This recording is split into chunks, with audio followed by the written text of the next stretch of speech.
அன்பு சொந்தங்களே, நம்மளுடைய சேனலில் பார்க்குற அனைத்து அன்பு நெஞ்சங்களும் நம்மளுடைய சேனலை சப்ஸ்கிரைப் பண்ணிட்டு பார்த்தீங்கன்னா எனக்கு கொஞ்சம் யூஸ்ஃபுல்லாக இருக்குது. இப்போ வாங்க நம்ம வீடியோக்குள்ளே போகலாம்.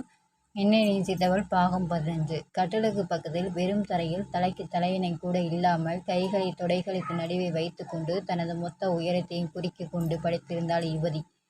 யுவன் கட்டிலை விட்டு இறங்கி தரையில் அமர்ந்து யுவதி என்ற கூவலுடன் அவள் தலையை எடுத்து தன் நெஞ்சோடு அழைத்து கொண்டான். யுவதி அவன் இடுப்பை தன் கைகளால் வளைத்து கொள்ள, என்னடா கண்ணம்மா இதெல்லாம், ஏன் இங்கே வந்து படுத்த, குமரினான் இவன். நீ வருவேன்னு நைட்டெல்லாம் வெயிட் பண்ணேன், நீ வரவே இல்லை. வெளியே வந்து பார்த்தா நீ இங்கே தூங்கினேன். சரி, இந்த கட்டிலையே படுக்கலான்னு பார்த்தா இடமில்லை, அதான் கீழேயே படுத்துட்டேன் என்று யுவதி மெல்லிய குரலில் சொல்ல, அதுக்காக இப்படியா என்னை எழுப்பியிருக்கலாமே என்று இவன் சொல்ல, நிமிர்ந்து அவனை பொய்யாய் முறைத்த யுவதி, எதுக்கு எழுப்பணும், என்னடா பொண்டாட்டியை அந்த நிலைமையில விட்டுட்டு போனேன்னு நீதான் வந்திருக்கணும், இங்கே என்னடானா வெக்கங்கெட்டு போய் நானே வந்திருக்கேன் என்று யுவதி நக்கலாக கூடி முடிக்க, இவனுக்கு எதுவோ புரிவது போல் இருக்க யுவதி என்று அவளை இறுக்கி அணைத்து கொண்டான்.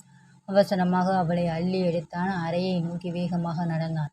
அன்று மாலை போல் அல்லாது மென்மையாக யுவதியை கட்டிலில் கிடத்திவிட்டு இவனும் பக்கத்தில் சரிந்து அவளை தன் பக்கம் திருப்பி அனைத்து நெத்தியில் மென்மையாய் முத்தமிட, யுவதி அவன் கழுத்தை கட்டி கொண்டு, எனக்கு அன்னைக்கு கொடுத்த மாதிரி முத்தம் வேணும் என்று அவன் காதில் கிசுகிசுக்க, அன்றைக்கு மாதிரி என்ற நினைப்பில் யுவனின் உடல் நடுங்க மெதுவாக ஏறி அவள் அருகில் அமர்ந்து, என்னைக்கு மாதிரி என்றான் ரகசியமாக. இரு உடல் ஒரு உடலாகி இருவரும் தன் அன்பை பரிமாறி கொண்டனர். தங்கள் ஊடலால் இருவரும் சோர்ந்து விட்டனர். யுவதியின் கண்களில் நீர் வழியே கிடந்தார். தன் நெஞ்சில் கிடந்தவளை முதுகை வருடி ஆறுதல்படுத்திய இவன், யுவதி, இது அழுகிறதுக்கான நேரமில்லை, சந்தோஷத்திற்கான நேரம்டா கண்ணம்மா.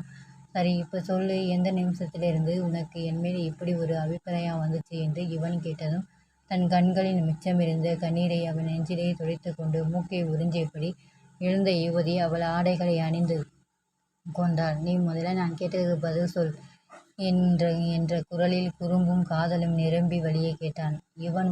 முதலாக அவளிடம் பேசும் காதல் வார்த்தைகள். யுவதியின் மனதுக்குள் சிலு சிலுவென சாரல் மழை பெய்தது. காதலால் அவன் நெஞ்சில் சாய்ந்து கொண்டு மெல்ல ஆரம்பித்தாள். சின்ன வயசுலேருந்தே எனக்கு எல்லாரையும் விட உன்னை ரொம்ப பிடிக்குமாமா, ஆனால் அது லவ் எல்லாம் இல்லை. அப்புறம் நான் காலேஜ் முடிச்சுட்டு இங்கே வந்ததும் எல்லாரும் உங்களை ஆகா ஓகோன்னு சொல்லும்போது ரொம்ப பெருமையாக இருக்கும். இந்த வயசுக்கு எந்த பெண்ணையும் வேறெடுத்து பார்க்காம இருக்கீங்கன்னு வயலில் வேலை செய்கிற பொண்ணுங்க எல்லாம் பொறாமையோடு பேசும்போது இது என் மாமா அப்படின்னு கர்வமாக இருக்கும். எல்லா பொண்ணுங்களையும் வெறிப்பேற்றி என் மாமா கிட்ட எனக்கு மட்டும்தான் உரிமை இருக்குன்னு காட்டுறதுக்காக தான் தினமும் வயலுக்கு வந்து உங்கள் பின்னாடியே சுற்றுவேன். எனக்கு நீ செய்கிற எல்லாமே அதிசயம் மாதிரி இருக்குமாமா. உங்கூட இருக்கிற நிமிஷம் ரொம்ப சந்தோஷமாக இருக்கும். உன்னை தொட்டுக்கிட்டே இருக்கணும், ஏதாவது பேசி உன்னை சிரிக்க வைக்கணும். முதல்ல உனக்கு நான் ரொம்ப முக்கியமானவளாக இருக்கணும். எல்லா பெண்களும் ஏங்குற நீ என் கூடவே இருக்கணும்னு தோணுச்சு. ஆனால் அதுவும் லவ்வான்னு எனக்கு தெரியாது என்ற யுவதி நிமிர்ந்து அவன் முகத்தை பார்த்து, என்னை ரொம்ப கேவலமான பொண்ணுன்னு நினைக்கிறியா மாமா என்று கேட்க, தன் முகத்துக்கு நேராக இருந்த அவன் மூக்கின் நுனியை செல்லமாக கடித்து, இதெல்லாம் கேவலமானது இல்லை யுவதி, யாராலையும் முடியாததை நாம் செய்து காட்டணுங்கிற ஆர்வம் எல்லாருக்கும் இருக்கும். கட்டுப்பாடாக இருக்கிற ஒரு ஆணின் கவனத்தை நம்ம பக்கம் திசை திருப்பணும்னு நினைக்கிற சிறு பெண்களின் இயல்பு தான். சின்ன வயசுலேருந்தே நமக்கு பிடித்த ஒருத்தரை எப்பவும் தக்க வைக்கணும்னு நினைக்கிறதுல தப்பில்லை.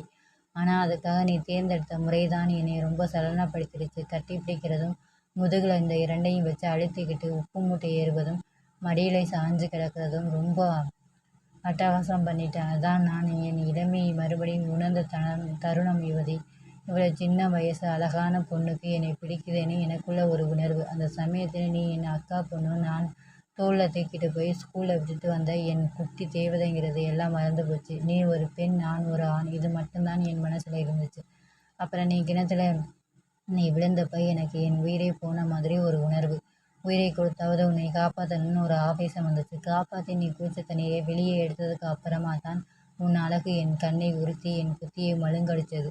அந்த நிமிஷம் உன்னையும் என்னையும் தவிர வேறு எதுவுமே என் ஞாபகத்தில் இல்லை. அதன் பின் என்னால் என்னை கண்ட்ரோல் பண்ணிக்கவே முடியல யுவதி என்று இவன் சொல்லி முடித்தபோது அவன் குரலில் இருந்த வேதனை யுவதியை வாட்டியது.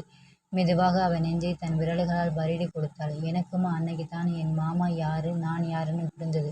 எனக்கு கல்யாணம் வேணான்னு தான் நான் அன்னைக்கு கிணத்துல விழுந்தேன். எப்படி நீ காப்பாற்றிடுவேன்னு எனக்கு தெரியும். நீ காப்பாற்றினது எனக்கு தெரியாது. எனக்கு ஏற்பட்ட வழிதான் என் நினைவுகளை கொண்டு வந்தது. என்ன நடக்குதுன்னு நான் உணர்றதுக்குள்ளே நீ எனக்குள்ளே வந்துட்ட. முதல்ல என் மாமாவா இப்படின்னு வேதனை தான் ஏற்பட்டது.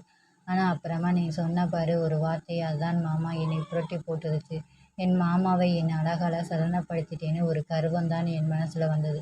எனக்கு பிடிச்ச என் மாமாவுக்கு என்னையும் ரொம்ப பிடிச்சிருக்கு. என் அழகால் மயங்கிட்டாருன்னு மனசுக்குள்ளே சந்தோஷமாக இருந்துச்சு. கூடவே இது தப்பு, அவமானம், கேவலமும் பயமும் இருந்துச்சு. அதான் நீ முடித்ததுக்கப்புறம் அழுதுகிட்டே இருந்தேன் என்று கூறிய யுவதி அவன் மேல் இருந்து இறங்கி பக்கத்தில் படுத்து அவன் முகத்தை கூர்ந்து பார்த்து, அம்மா, அண்ணனுங்க, ஊர் ஆளுங்க எல்லாரும் வந்தது எனக்கு அவமானமாக தெரியல மாமா. நீ என்னை அப்படியே விட்டுட்டு போன பாரு, அதுதான் என் உடம்பெல்லாம் பூசி போச்சு. நீ என் கூட இருந்து எல்லாரையும் சமாளிப்பேன்னு நினச்சேன்.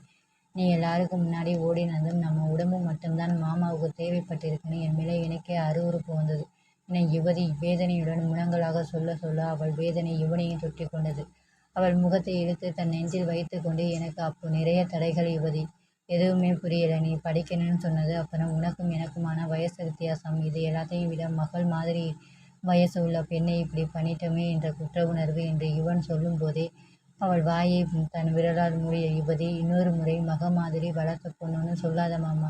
நான் பிறந்ததிலிருந்து எத்தனை முறை அடி யுவதி என்னை கட்டிக்கிறியா? என்னை தவிர உனக்கு எவண்டி மானுக்குட்டி மாப்பிள்ளை கிடப்பான்? நான் தான் உன்னை குதிரையில் தூக்கிட்டு போய் கல்யாணம் பண்ணிக்குவேன்.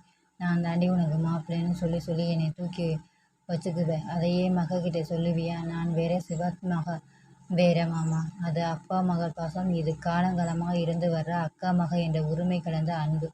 சிவா பெரிய மனுஷி ஆன பிறகு அவளை நீ தொட்டு பேசியிருக்கியா? ஆனால் என்னை தொட்டு தூக்கி விளையாடி இருக்க. அதெல்லாம் என் மனசில் ஆழமாக பதிஞ்சு போச்சு மாமா. நீ வயசை பற்றி சொல்கிறியே, நீ என் மேல் கிடந்ததை பார்த்த அந்த நிமிஷம் மாமாவா ஏன் இப்படி ஏன்னு எனக்கு அதிர்ச்சியாகத்தான் இருந்ததை தவிர, இந்த நிமிஷம் வரைக்கும் என்னை விட நீ வயசு அதிகம், கல்யாணமாகி மக வயிற்று பேத்தியை பார்த்த வயசானவன் என் மாமன் என்ற நினைப்பே எனக்கு வரல மாமா. எனக்கு எப்போவுமே என் மாமா எல்லா ஆம்பளைங்களிடம் ரொம்ப கிரேட். நீ என்னை மறுத்து பஞ்சாயத்தில் அமைதியாக நின்னது தான் என் மனசை ரொம்ப பாதித்தது. ஆமாம், என் அக்கா மகன், நான் உரிமையோடு தொட்டேன். நான் எவனுக்கும் பதில் சொல்லணும்னு அவசியமில்லை. தைரியமாக சொல்லிவிட்டு என்னை கல்யாணம் பண்ணிக்க என் அப்பா அம்மா கிட்ட உரிமையோடு கேட்பேன்னு நினச்சி ஆசையாக காத்திருந்தேன். ஆனால் நீ அதை செய்யவும் இல்லை, சொல்லவும் இல்லை.